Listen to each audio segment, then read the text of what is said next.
साधु तो आज बने, शरीर की रचना तो पहले हो चुकी है ना। तो उस रचना में पाप और पुण्य दोनों से मिश्रित मानव देह होता है।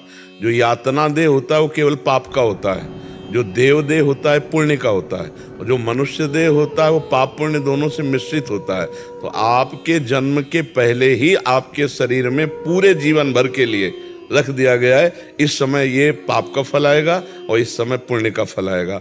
इसके बाद आप साधु बने या हम बने तो अब हमारा सत्कर्म हुआ, जो भजन हुआ, अब वो हमारा काम करेगा कि संचित कर्म को भस्म करेगा, और जो आगे हमारे क्रियमाण हो रहे हैं उनको फल से रहित करेगा, और जो प्रारब्ध भोग आएगा उसको निष्प्रभावित करेगा। आएगा भोग पर प्रभाव से प्रभावित नहीं होता।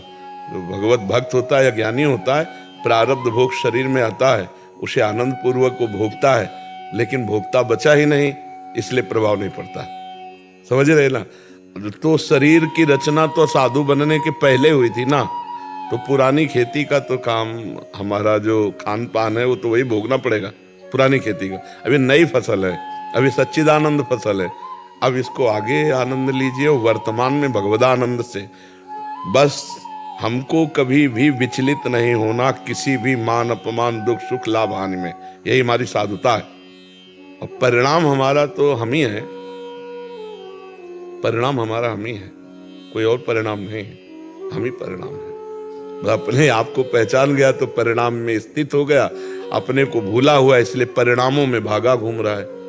सहज सुख राशि ब्रह्मानंद स्वरूप तो आपका ही आत्मा है, उसी के लिए हम उन्हीं आत्मा को भगवान श्री कृष्ण कहते हैं, उन्हीं आत्मा को भगवान शिव कहते हैं, उन्हीं आत्मा को अपना परम प्रीतम नारायण कहते हैं। वही है, एक है, दूसरा कोई नहीं है। तो हम खूब भजन करें और जो भी द्वंद्व आवे उसको सहें।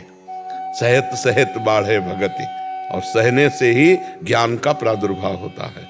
यम ही न व्यथयन्ते ते पुरुषम पुरुषर्षभ सम दुखा सुखाधीरम स्वमृतत्वाय कल्पते। जो इंद्रिय और मन के द्वारा दी हुई व्यथा को सह जाता है, व्यथित नहीं होता है, सुख दुख में समान भाव रखता है, वो अमृत पद का अधिकारी हो जाता है। अमृत पद अपना आत्मस्वरूप ही है।